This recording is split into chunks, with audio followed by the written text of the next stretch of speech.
কত হয়েছে দাদা? 7 টাকা। Thank you. খুচরো নেই। কোনো ব্যাপার না, আমি তো আসতেই থাকি। Next time. হ্যাঁ সে তো জানি। কেউ রাস্তা পার করিয়ে দিন, রাস্তা পার করতে চাই। আসুন, আমি আপনাকে ওপারে পৌঁছে দিচ্ছি। সামলে, হ্যাঁ? ভগবান তোমার ভালো করুক, নয়তো আজকালকার যুগে কে কাকে সাহায্য করে।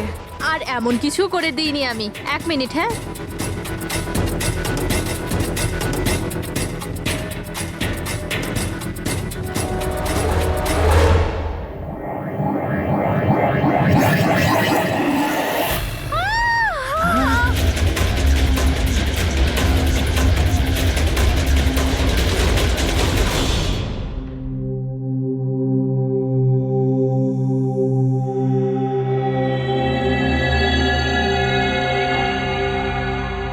তুমি এখানেই দাঁড়াও।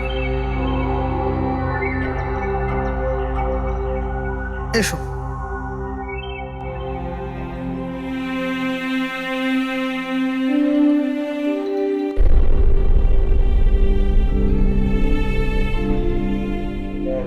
রাধিকা, ওঠো রাধিকা, দেখো তোমার বাবা এসেছে। স্যার, এটা কবে হলো, কি করে হলো? কাল রাত্রে তো একদম ঠিক ছিল আমার মেয়ে। রাধিকা ওঠো। রাধিকা ওঠো বাবা, ওঠো। আমরা বাইরে আছি। রাধিকা, রাধিকা ওঠো, দেখো দেখো আমি এসেছি। রাধিকা ওঠো।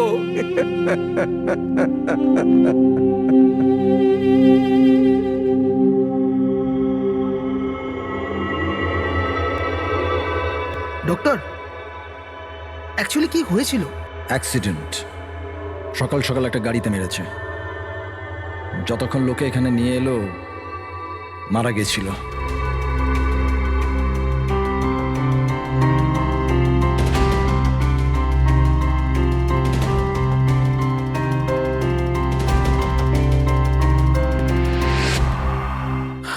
রাঘবকে নিয়ে এসো।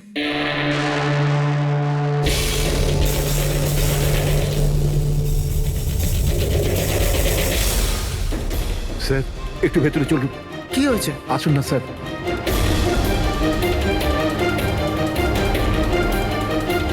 হ্যাঁ? Oh no, doctor.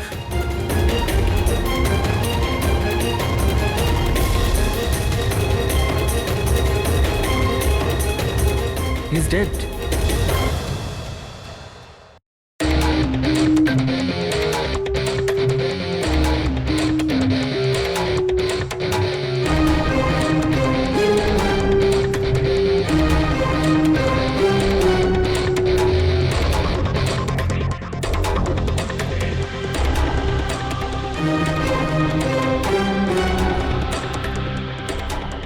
ঘর খুব বাজেভাবে ভেঙে গেছে স্যার। খুনি কোনো সুযোগই দেয়নি। স্যার, মাত্র 10 মিনিটের জন্য ওনাকে একা ছেড়েছিলাম। বুঝলাম না কি করে এসব হলো 10 মিনিটে। খুনির কোনো সূত্র? না স্যার, আমরা তো বাইরেই ছিলাম স্যার, দরজাও বন্ধ ছিল। কেউ বাইরে থেকে ভেতরে আসেওনি, ভেতর থেকে বাইরে যায়ওনি। এটা কিভাবে সম্ভব? মানছি খুনি এখানে লুকিয়ে বসেছিল, কিন্তু এসব করে বাইরে গেল কি করে, আর সেটা 10 মিনিটের ভেতরে?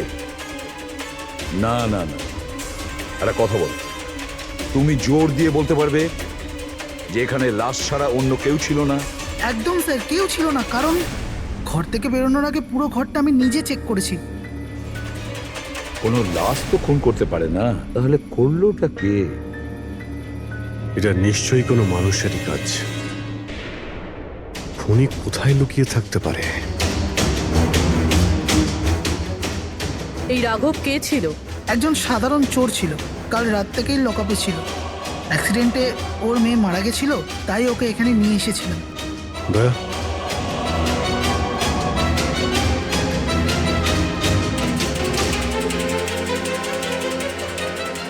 এই যে এখানে তো দরজা আছে। হ্যাঁ, এই দ্বিতীয় দরজার ব্যাপারে আমাদের বলেননি কেন? ইন্সপেক্টর স্যার, এই দরজাটা তো বরাবরই বন্ধ থাকে না, এটা কখনো খোলা হয় না, এটা ব্যবহার করা হয়। ইনফ্যাক্ট আমরা তো এর ব্যাপারে ভুলেই গেছিলাম। তোমরা ভুলে যেতে পারো, কিন্তু খুনি খুব ভালো করেই দরজার ব্যাপারে জানতো। চলো এগিয়ে দেখি কত দূর যাওয়া যায়।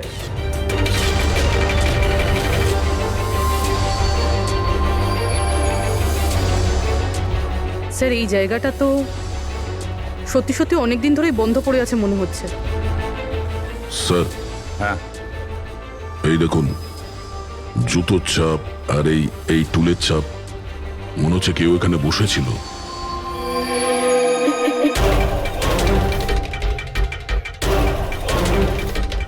স্যার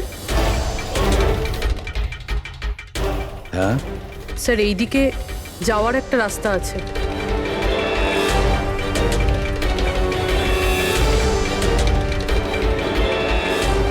স্যার হ্যাঁ স্যার এখানে সিমেন্টের প্লাস্টারের কাজ চলছে। হ্যাঁ এই সিমেন্টটা ভিজে রয়েছে, এখানে কোনো চিহ্ন না রেখে কেউ যেতেই পারবে না স্যার। আর এত বড় লাভ কেউ দিতেও পারবে না। সেটাই তো। স্যার এরকমও তো হতে পারে যে উনি অন্য কোনো রাস্তা ব্যবহার করেছে। হ্যাঁ কিন্তু সেটা কোথায়? স্যার স্যার দরজা।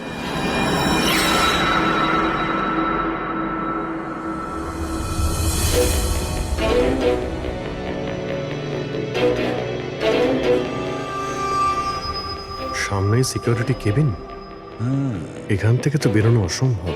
সেটাই তো। তাহলে যেতে পারে কোথা দিয়ে? স্যার এই খুনি কিন্তু বেশ ভালো প্ল্যান বানিয়েছিল। হ্যাঁ কিন্তু একটা প্রশ্ন থেকে যায়, একটা সাধারণ চোরকে মেরে ফেলার জন্য এত বড় প্ল্যানিং আর এত বড় ঝামেলা করার কি দরকার তার? আর কেনই বা করবে? হ্যাঁ স্যার, রাঘব তো পুলিশ কাস্টাডিতেই ছিল, ওকে মারার প্ল্যানিং এখানে কেন করলো, তাও হসপিটালের মর্গের মধ্যে? আর তারপর খুনি বা জানলো কি করে যে ওর মেয়ের আজকেই অ্যাক্সিডেন্ট হবে আর ওর বডিকে এখানে নিয়ে আসা হবে? গন্ডগোল আছে অভিজিৎ, অনেক বড় গন্ডগোল আছে। এই রাধিকা আর ওর বাবা রাঘবের মাঝখানে কোনো না কোনো আলাদা সম্পর্ক নিশ্চয়ই আছে। তা একটা কাজ করো, রাধিকার অ্যাক্সিডেন্ট আর ওর বাবা রাঘবের খুন, এই দুটো কাজ করার মধ্যে কিসের যোগাযোগ আছে খোঁজ নাও। স্যার আর অভিজিৎ দেখো তো একটু এই হসপিটাল চত্বর ঘুরে যে খুনি এখান থেকে গেল কিভাবে আর কোন রাস্তা দিয়ে।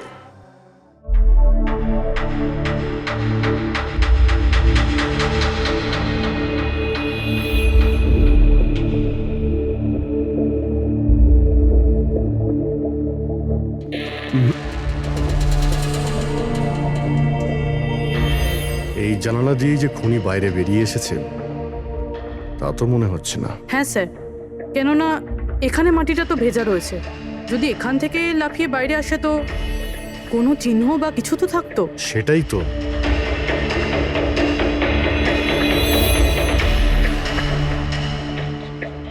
ওখানে মর্গের রুমের বাইরে সিমেন্ট ভিজে, ওখানে কোনো চিহ্ন নেই। এখানে একটাই রাস্তা আছে যেটা দিয়ে বাইরে আসা যায়, এখান থেকেও আসেনি, মানে গেল কোথা দিয়ে? কিন্তু স্যার একটা জল জ্যান্ত মানুষ এইভাবে হাওয়াতে উড়ে তো যেতে পারে না। কারেক্ট, জলজান্ত মানুষ না হতে পারে পুরবী, কিন্তু মৃত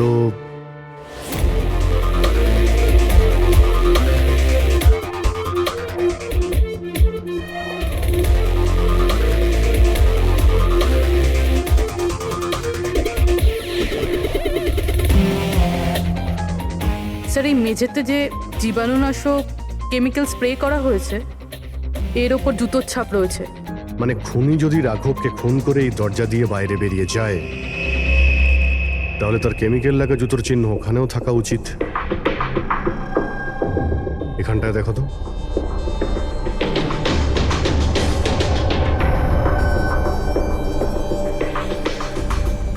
স্যার এখানে জুতোর ছাপ তো আছে, কিন্তু আমাদের জুতোর ছাপ রয়েছে এই যে প্লাস্টিক কভার্স আমরা পরে আছি, এগুলো ছাড়া আর কোনো চিহ্ন নেই। আর কোনো চিহ্ন নেই? না। আচ্ছা, আমি যেরকম ভেবেছিলাম তেমনটাই হয়েছে। স্যার আপনি কি বলতে চাইছেন? মানে হলো খুনি এই দরজা দিয়ে বাইরে যায়নি। স্যার খুনি এই দরজা থেকে বাইরে যায়নি, মেইন ডোর থেকে বাইরে যায়নি, তাহলে বাইরে গেল কিভাবে? খুনি এই রুম থেকে বাইরেই যায়নি। এটা কি করে সম্ভব স্যার? রাঘবের মৃত্যুর পর এই রুমটা তো আমি নিজে চেক করেছি। যদি রাঘব ছাড়া এই রুমে আর কেউ ছিল তাহলে এই 8টা লাশ। Exactly my point. এখানে 8টা লাশ ছিল, 8টা। স্যার আপনি কি বলতে চাইছেন? রাঘবের খুন কোনো লাশ করেছে? হতে পারে।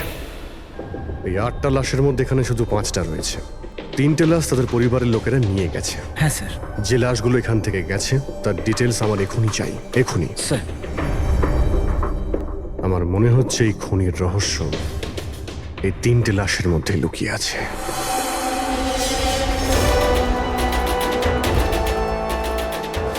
ওই অ্যাক্সিডেন্টটা এখানে হয়েছিল। ওই চায়ের দোকান তোকে জিজ্ঞাসা করি, হতে পারে কিছু দেখেছে। আচ্ছা দাদা, আজ সকালবেলায় এখানে একটা অ্যাক্সিডেন্ট হয়েছিল, কিছু বলতে পারেন সেটার সম্বন্ধে? সাহেব, উনি এখানে পাশেই কাজ করতেন। উনি রোজ চা খেতে আমার এখানে অবশ্যই আসতেন। আজকেও চা খেয়ে উনি আমার এখান থেকে বেরোচ্ছিলেন, এমন সময় অ্যাক্সিডেন্ট হয়ে গেল। সাহেব, কিছু বুঝতেই পারলাম না ওই গাড়িটা কোথা থেকে এখানে এলো আর ওকে ধাক্কা দিয়ে গেল। গাড়ির নম্বরটা দেখেছেন আপনি? সাহেব, সবকিছু এত তাড়াতাড়ি হয়ে গেল, নাম্বার দেখার সুযোগই পাইনি। আচ্ছা, গাড়িটা কি ছিল দেখেছিলেন? সাদা রঙের বড় গাড়ি ছিল স্যার। ও একলা ছিল না ওর সাথে অন্য কেউ ছিল? এসেছিলেন তো একা একাই। না স্যার, ও একা ছিল না, ওর সঙ্গে আরেকটা মেয়ে ছিল যে অন্ধ ছিল, আর রাধিকা দিদি তাকে রোড ক্রস করাচ্ছিল যখন অ্যাক্সিডেন্ট হয়েছে। ওই মহিলাটা দেখতে পেতেন না? তাহলে ওরও চোট লেগেছে। কোথায় গেছে ও? সেটা তো জানি না স্যার, অ্যাক্সিডেন্টের পরেই ও উধাও হয়ে গেল। স্যার, আমার মনে হচ্ছিল যে ও নাটক করছে। প্রথমে তো ঠিকঠাকই দাঁড়িয়েছিল, তারপর দিদিকে দেখে ও সাহায্য চাইলো। এটা হতে পারে যে ওই মহিলা যে কোনোভাবেই হোক রাধিকাকে মাঝ রাস্তায় নিয়ে যেতে চেয়েছিল, সেই কারণেই ও চা খাওয়ার জন্য অপেক্ষা করছিল, আর সবাইকে ছেড়ে ও ওর কাছেই সাহায্য চেয়েছে। রাধিকা ওই মহিলাটিকে নিয়ে ডিভাইডারের কাছে যাওয়ার পরেই মহিলাটি গায়েব হয়ে গেছে। তারপরে ওই গাড়িটা রাধিকাকে মেরেছে। তার মানে এটা কোন অ্যাক্সিডেন্ট নয়, খুন? এখন তো এরকমই কিছু মনে হচ্ছে। কিন্তু স্যার, কেউ রাধিকাকে কেন খুন করবে? সেটাই তো জানতে হবে। রাঘব আর রাধিকার এই দুজনের মৃত্যুর কারণ কিছু বুঝতে পারছি না। রাঘব, এক মিনিট, এই রাঘব জেলে ছিল, আর ওখানে ওকে কেউ মারতে পারতো না। আর রাধিকাকে মেরে রাঘবকে সেখানে পাঠিয়েছিল যেখানে ওকে মারার ব্যবস্থা করেছিল, মর্গ। এক্স্যাক্টলি। কিন্তু স্যার, রাঘব তো একটা সামান্য চোর ছিল, ওকে মারার জন্য এত বড় প্ল্যানিং? ফ্রেডি নিশ্চয়ই এই মামুলি চোরের কাছে এমন কিছু ছিল যেটা মামুলি নয়। আচ্ছা, কালকে এখানে ডিউটিতে গেছিল? আমি ছিলাম স্যার, আর আমার সাথে এই 2 কনস্টেবল। আমরা রাঘবের পুরো ডিটেলস চাই। আচ্ছা, এটা বলুন যে ওকে কোন অপরাধের জন্য গ্রেপ্তার করা হয়েছিল? আমরা ওকে গ্রেপ্তার করিনি, কাল রাতেও নিজে এখানে এসেছিল। আমি স্যারের সঙ্গে টাকার কথা বলছি, তুই আমাকে ইনফরমেশনটা বল। বল। না, আমি এখন বড়বাবুকেই বলবো। এটা বল, স্যার কোথায়? তুই আমাকে বল না। না, আমি স্যারকেই বলবো। কুশল, কিসের তর্ক বিতর্ক চলছে এখানে? নমস্কার স্যার। রাঘব, তুই এখানে কি করছিস? স্যার, রাঘব বলছে ও অনেক বড় ইনফরমেশন নিয়ে এসছে। আচ্ছা, ঠিক আছে, ওর কাছ থেকে ইনফরমেশন নিয়ে নাও। কিন্তু স্যার, ও টাকা চাইছে।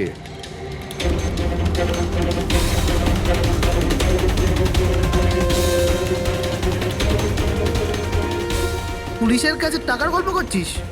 টাকা চাই? খবরটা কিছু এরকম। ঠিক আছে, টাকা দিয়ে নিয়ে নাও ইনফরমেশন। কিন্তু স্যার, ও অনেক টাকা চাইছে। পরিমাণটা শুনলে আপনিও চমকে যাবেন।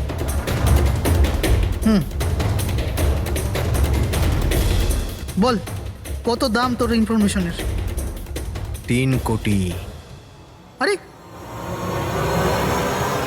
3 কোটি? এমন কি ইনফরমেশন ছিল ওর কাছে যে এত টাকা চাইছিল? জানি না স্যার, ও কিছু বলেনি। হ্যাঁ, এটা বলছিল যে কয়েক হাজার লোকের জীবনের প্রশ্ন, কিন্তু বলবে তখনই যখন ও 3 কোটি টাকা নেবে। স্যার, কালকে রাতে তো ওকে আমি লকআপে রেখে দিয়েছিলাম। ভেবেছিলাম যে সকাল হলেই ওকে আমি আমার মতো করে জিজ্ঞেস করব। ঠিক তখনই ওর মেয়ের ব্যাপারে আমরা জানতে পারলাম, আর আমরা ওকে নিয়ে মর্গে চলে গেলাম। স্যার, এমন কি রহস্য ছিল ওর কাছে যার উপরে হাজার হাজার মানুষের প্রাণ নির্ভর করছিল, আর যার জন্য ওর নিজের এবং ওর মেয়ের প্রাণটাও গেল? আগে তো আমাদের এটা জানতে হবে যে এই রাঘব কালকে কোথায় কোথায় গেছিল আর কার কার সঙ্গে দেখা করেছিল, আর সারা দিন ও কি করেছিল। স্যার, দিনের কথা তো জানি না, কিন্তু রাতে ওর রোজকার মতো নেশাতেই ছিল। আমরা ওর ফাইলটা চাই। হ্যাঁ স্যার। এই লোকটা এখানে আসে দেখেছেন হ্যাঁ আছে স্যার, আপনি ম্যানেজারকে জিজ্ঞেস করুন। ম্যানেজার কোথায়? ওপরে।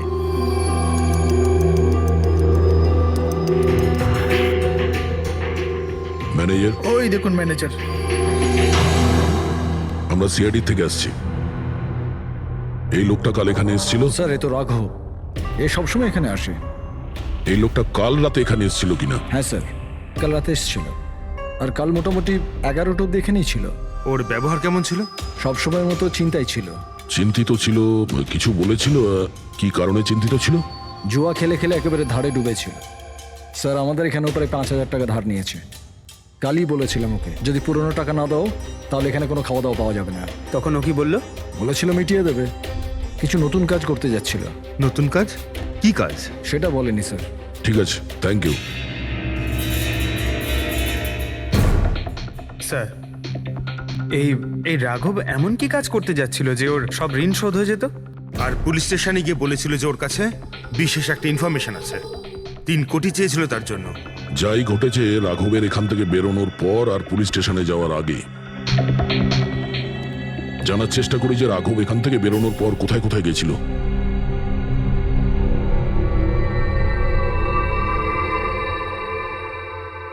আচ্ছা, কালকে এই লোকটাকে আশেপাশে কোথাও দেখেছিলে? হ্যাঁ স্যার, যখন এখান থেকে বেরোচ্ছিলেন তখন আমি দেখেছি ওনাকে। তারপর কোথায় গেলেন আমি কিছু জানি না। আচ্ছা, এখান থেকে ও হেঁটে গেছিল না? হ্যাঁ স্যার, শুধু হেঁটেই গিয়েছিল, পুরো নেশা করেছিল। ওইদিকে কোথায় গেল স্যার? নেশা অবস্থায় হেঁটে গেছে তো বেশি দূর যায়নি। চলো দেখি। Thank you. ঠিক আছে স্যার।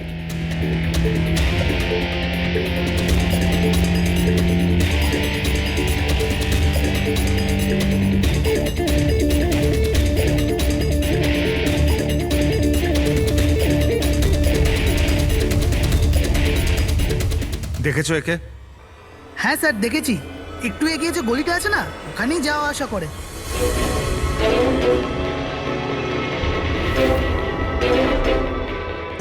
এক মিনিট, এই লোকটাকে দেখেছো? এ তো শিবার আত্মীয়। কাল রাতে জোরে জোরে দরজা ধাক্কা দিচ্ছিল আর শিবা শিবা করে চেঁচাচ্ছিল, পুরো পাড়াকে জাগিয়ে দিল স্যার। এই শিবা থাকে কোথায়? স্যার 3-4টে বাড়ি পর বাঁদিকে সবুজ রঙের একটা দেওয়াল আছে, ওটাই ওর বাড়ি।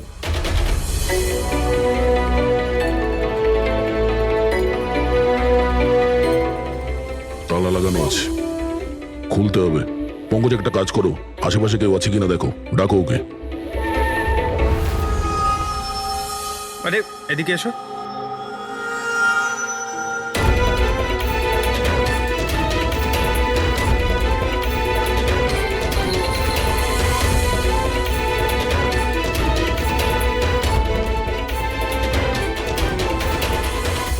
মনে হচ্ছে ঘর খালি করে ও পালিয়ে গেছে এখান থেকে। কোথায় ও? শিবা কোথায়? হ্যাঁ স্যার ওর তো কোনো খোঁজ খবর থাকে না, যে কোনো সময় আসে যে কোনো সময় যায়।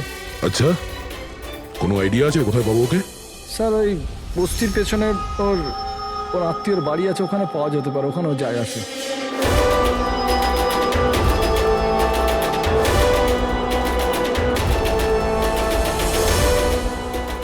এই বাড়িটা।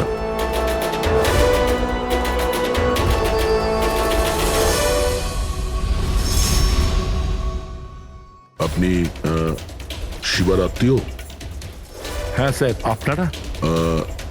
এই শিবা এখানে আসা যাওয়া করে কি? হ্যাঁ স্যার, কখনো কখনো। মাঝে মাঝে? আজ আসতে পারে? বলতে পারবো না স্যার। বলতে পারবেন না?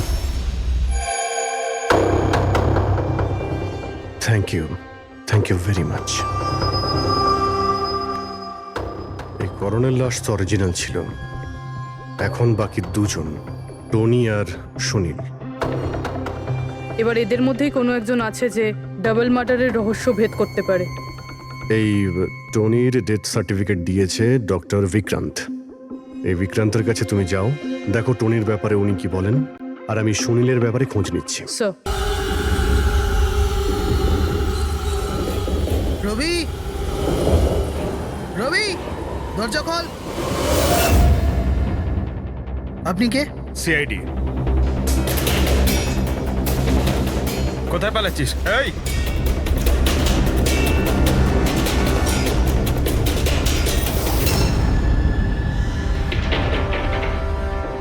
চল। স্যার আপনারা আমার পেছনে কেন পড়ে আছেন? আমি কিছু করিনি, আমাকে মারবেন না। দেখুন আমি চুপ। এখন এটা বল, ওই রাত্রে রাঘব যখন তোর বাড়িতে এসেছিল তখন কি হয়েছিল? স্যার, আমি রাঘবকে নিয়ে গেছিলাম মালাডের কমল সোসাইটিতে। ও চুরি করতে গেছিল, তাই ও একটা বাড়িতে ঢুকে পড়লো, কিন্তু আমি জানতাম না ও কোন বাড়িতে গেছিল। আমি ওখানেই মোটরসাইকেলে ওর জন্য ওয়েট করছিলাম। কিছুক্ষণ পর ও যখন এলো তো ও অবাক হয়েছিল, বলছিল যে ভেতরে ও কিছু পেয়েছে। কি পেয়েছিল? ও ওখানে বোম। কি? আমি ওকে বলেছিলাম যে এই কথাটা আমরা পুলিশকে বলে দিই, কিন্তু স্যার ও নিজের লোভ সামলাতে পারলো না, তো ওর স্বার্থ সিদ্ধি করার চেষ্টা করলো। ব্যাস স্যার, এর বেশি আমি কিছু জানি না। যদি তুমি কিছু না করো তাহলে তুমি পালাচ্ছিলে কেন? স্যার, ওই রাঘব আর ওর মেয়ের মৃত্যুর খবর শুনে আমি ভয় পেয়ে গেছিলাম। শুধু আমার আর আমার পরিবারের প্রাণ বাঁচানোর জন্য পালাচ্ছিলাম। স্যার, হয়তো সেই জন্যই বলছিল যে হাজার হাজার লোকের জীবনের ব্যাপার। আর যদি সত্যি রাঘব ওখানে বোম পেয়ে থাকে তাহলে এটা তো খুব সাংঘাতিক ব্যাপার। অন্য কেউ ওই বোমটা পাওয়ার আগে আমাদের খুঁজতে হবে ওই বোমটাকে। কোথায় ছেড়েছিলে তুমি রাঘবকে বলো আমাদের। চলো। Come in. ডক্টর বিক্রান্ত, হ্যাঁ বলুন। আমি সিআইডি থেকে এসেছি। সিআইডি? বসুন। না, ঠিক আছে। এই এই টনির ডেথ সার্টিফিকেট আপনি ইস্যু করেছিলেন? হ্যাঁ, আমি ইস্যু করেছিলাম। আচ্ছা, তাহলে কি টনি সত্যিই মারা গিয়েছিল? এটা কি ধরনের প্রশ্ন করছেন আপনি? অফকোর্স মারা গেছিল, না হলে আমি ডেথ সার্টিফিকেট ইস্যু করতাম কি করে? দেখুন ডক্টর, আমি সেরকম কিছু বলতে চাইনি। এরকমও তো হতে পারে আপনার কোনো ভুল হয়েছিল, ও বেঁচে ছিল আর তারপর। আমার 20 বছরের জীবনে আমাকে আজ পর্যন্ত এরকম অভিযোগ কেউ করেনি। আচ্ছা ডক্টর, আপনি কি টনিকে আগে থেকে চিনতেন? আগে না, ওনার স্ত্রী ওনাকে ক্লিনিকে নিয়ে এসেছিলেন। হার্ট অ্যাটাক হওয়ার জন্য উনি মারা গিয়েছিলেন। হ্যাঁ ম্যাডাম, এটা সত্যি যে আমাদের দিক থেকে কোনো ভুল হয়নি। আমি কোনো হাতুড়ে ডাক্তার নই ম্যাডাম। 20 বছরের অভিজ্ঞতা আছে আমার। ইংল্যান্ড মেডিকেল কলেজ থেকে ডিগ্রি আছে আমার। আপনি বুঝতে পারছেন? England medical college. আর আপনি আমার যোগ্যতায় সন্দেহ করছেন? আমি কি জীবিত আর মৃতর মধ্যে পার্থক্য বুঝি না? I am so sorry doctor, আমি সেরকম কিছু বলতে চাইনি। আচ্ছা, আপনি এটা বলুন, ওই লাশটাকে নিয়ে কোথায় যাওয়া হয়েছিল? কবরস্থানে নিয়ে গেছিল, আর কোথায় যাবে? থ্যাঙ্কস।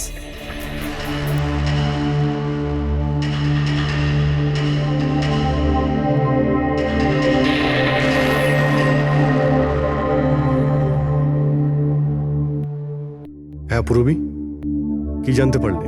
স্যার, এই ডক্টর বিক্রান্ত যে টনির ডেথ সার্টিফিকেট ইস্যু করেছিল, এ কেমন অদ্ভুতভাবে কথা বলছিল। বলছিল যে সে তার ডিগ্রি ইংল্যান্ড মেডিকেল কলেজ থেকে পেয়েছে। England medical college? হ্যাঁ স্যার। স্যার, এই নামের তো কোনো কলেজ নেই। আমি ইন্টারনেটেও চেক করেছি। তাহলে আমাকে এরকম কেন বললো? আমার মনে হচ্ছে ও কিছু লুকোচ্ছে। স্যার, আমারও তাই মনে হয়। আমি একটা কাজ করছি, আমি খোঁজ নিচ্ছি। দেখো, এই কেসটা কিন্তু খুব বিপজ্জনক, বুঝেছো? তুমি একা কিছু করতে চেও না। তুমি তোমার লোকেশন পাঠাও, আমি এক্ষুনি যাচ্ছি। ওকে? ঠিক আছে স্যার।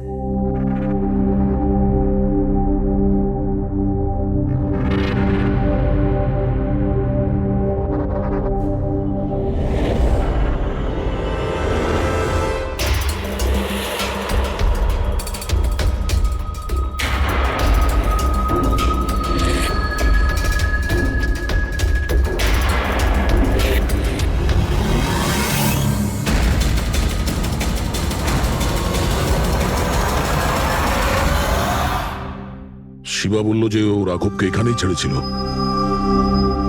এখানেই আশেপাশে কোথাও জিজ্ঞাসা করিনি? আপনাদের যা যা সাজেশন আছে আমাদের বলতে পারেন। মনে হচ্ছে কোনো মিটিং চলছে ভেতরে। একটুখানি সেটা একটু দেখে মেইনটেনেন্সটা নেওয়া বাড়িয়ে যেত। নিলে। এক্সকিউজ মি, আমরা সিআইডি থেকে আসছি। আপনার কাছে কিছু জিজ্ঞাসাবাদ করব। রাঘব নামের আপনাদের মধ্যে কেউ একে দেখেছেন? না স্যার। কাল রাত আপনাদের মধ্যে কারোর বাড়িতে চুরি হয়েছে? কাল আই ডোন্ট থিঙ্ক সো। কিন্তু আপনারা এখানে কি করছেন? দেখুন, আমাদের কাছে পাকা খবর আছে যে এই লোকটা আপনাদের মধ্যে কারোর একজনের বাড়িতে চুরি করেছে।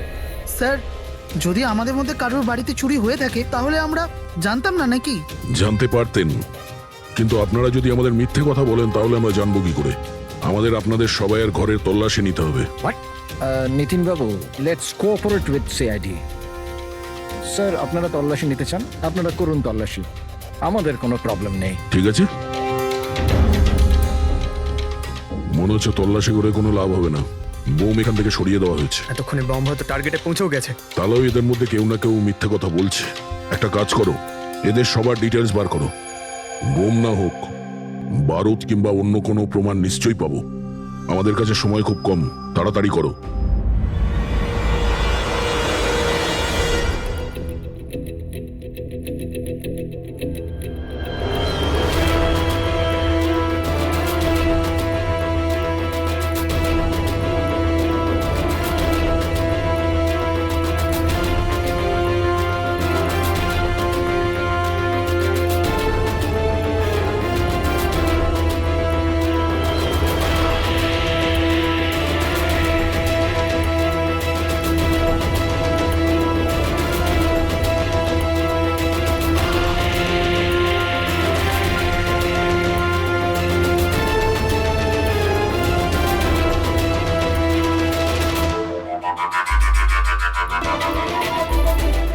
কফিন?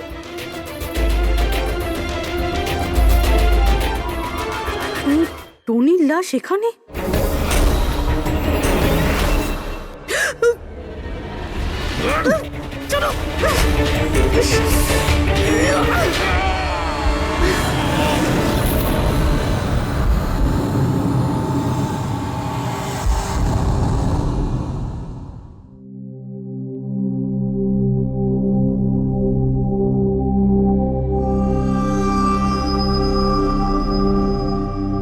হ্যাঁ পঙ্কজ, স্যার বমের ব্যাপারে কিছু জানতেই পারছি না স্যার।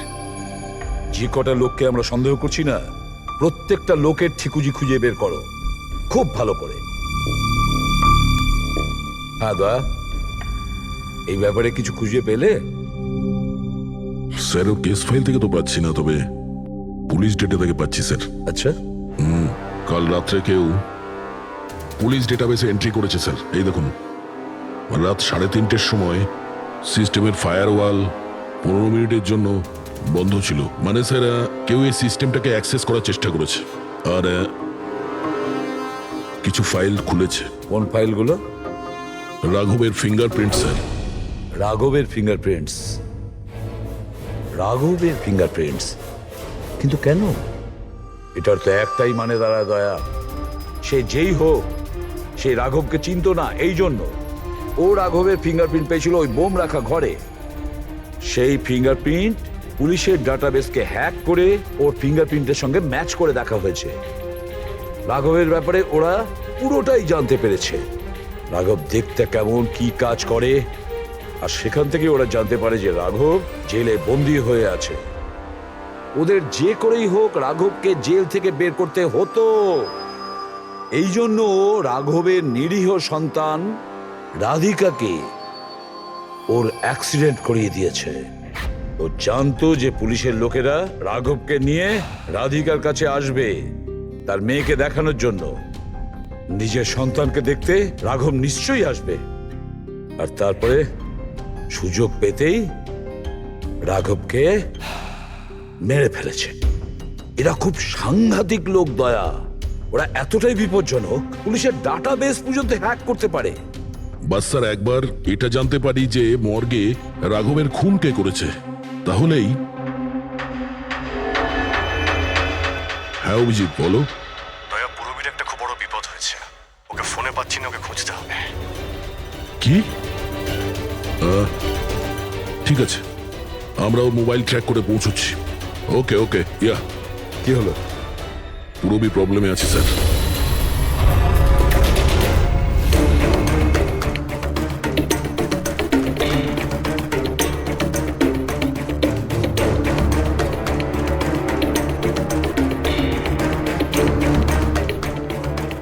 লোকেশন তো এটাই বলছে।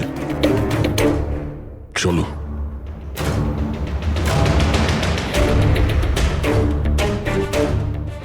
স্যার দরজা তো খোলা। চলো।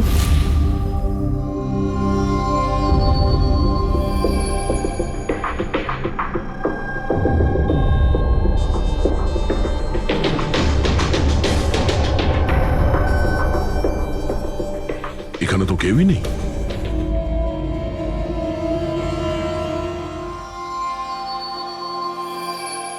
মনে হচ্ছে কেউ আসছে।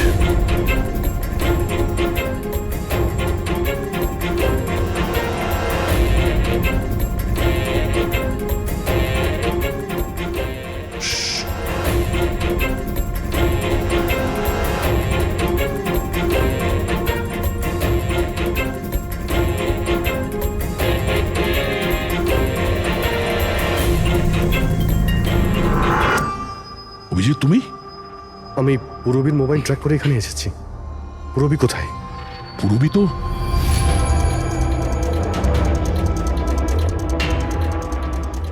পুরবী?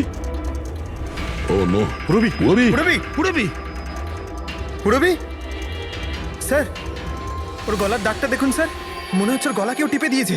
নার্ভও খুব স্লো আছে। পুরবী, পুরবী, পুরবী, পুরবী, পুরবী, কি হয়েছে? এসব কে করেছে? হ্যাঁ, স্যার ওই টনি, ওই যে টনি? টনি স্যার, ও এখনো বেঁচে আছে। এখানেই কোথাও আছে স্যার। পঙ্কজ, দেখো তো কি। ফ্রেডি, তুমি এক্ষুনি পুরবীকে হসপিটালে নিয়ে যাও, বুঝেছো? চলো চলো পুরবী।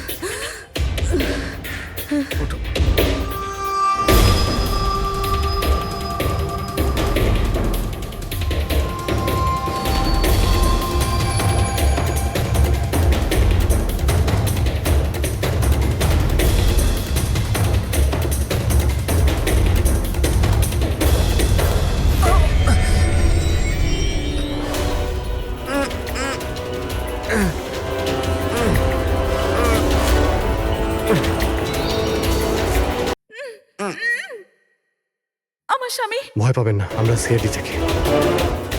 সাবধানে।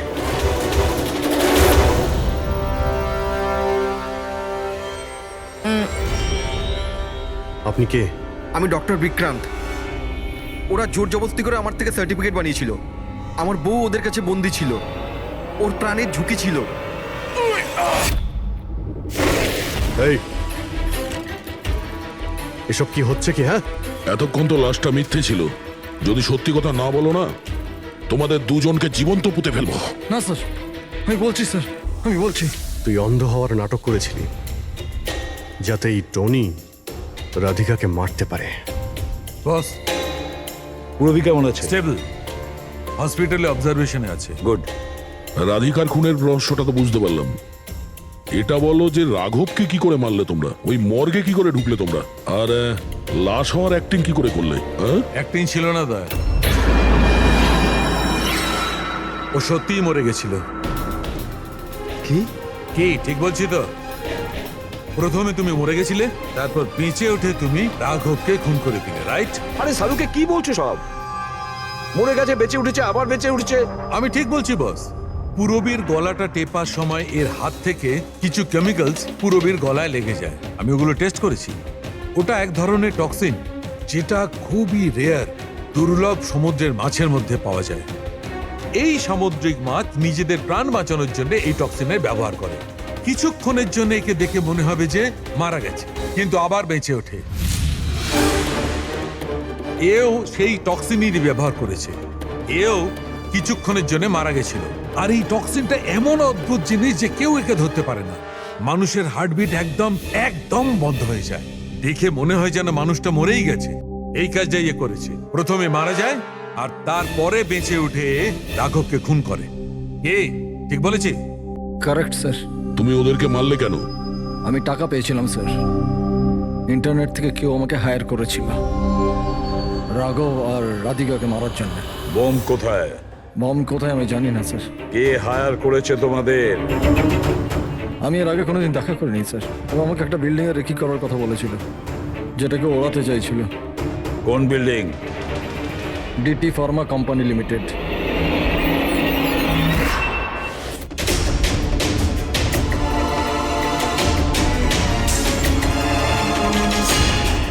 এদিকে শোনো ভাই, এদের মধ্যে কেউ কি এখানে আজকে এসেছে? হ্যাঁ, এ পার্কিং লটে গেছে স্যার।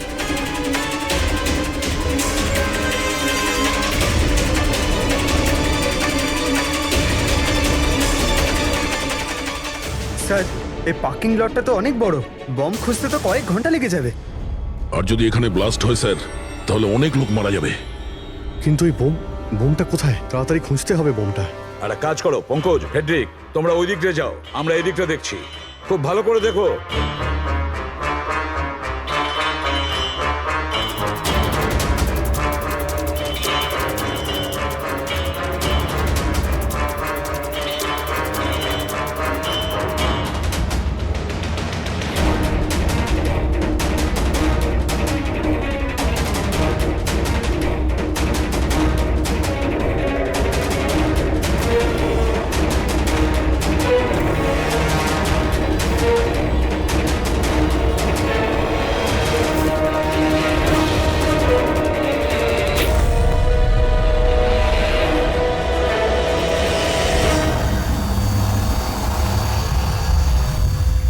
নিতিন,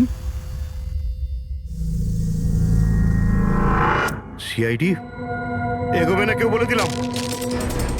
টিকার টিপে দেবো আমি, ছাড়বো না আমি কাউকে। পালিও না। চলুন স্যার। ওকে ধরো।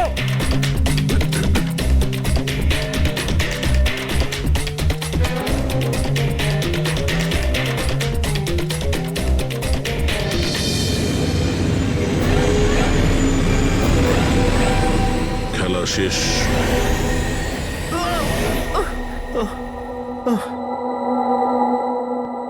বলো নিতিন, কেন বোম দিয়ে এই বিল্ডিংটাকে উড়িয়ে দিতে চেয়েছিলে? বিল্ডিং নয়, কোম্পানি এটা। স্বপ্ন আমার, পরিশ্রম আমার। এটাকে আমি জমি থেকে আকাশ পর্যন্ত তুলেছি। রক্ত ঘাম এক হয়ে গেছে এটা করতে আমার। আর এরা সব কৃতজ্ঞতা স্বীকার তো দূরে থাক, আমাকে বের করে দিয়েছে। ওই বোর্ড অফ ডিরেক্টর, আমি বানিয়েছি ওকে, আমি। আর উনি আমাকেই বের করে দিয়েছেন। কি অবস্থা করেছে আমার। প্রতিশোধ তো নিতেই হতো। কিছু লোকের প্রতি প্রতিশোধ নেওয়ার জন্য তুমি এই পুরো বিল্ডিংটাকে উড়িয়ে দিতে চেয়েছিলে? হ্যাঁ, এই বিল্ডিং এ যে সমস্ত নিরীহ লোকেরা আছে তারা কি ক্ষতি করেছিল তোমার? রাঘব আর তার মেয়েরও প্রাণ নিয়েছো তুমি, আর তারপরেও এই বিল্ডিংটাকে প্ল্যান করে শেষ করতে চেয়েছিলে।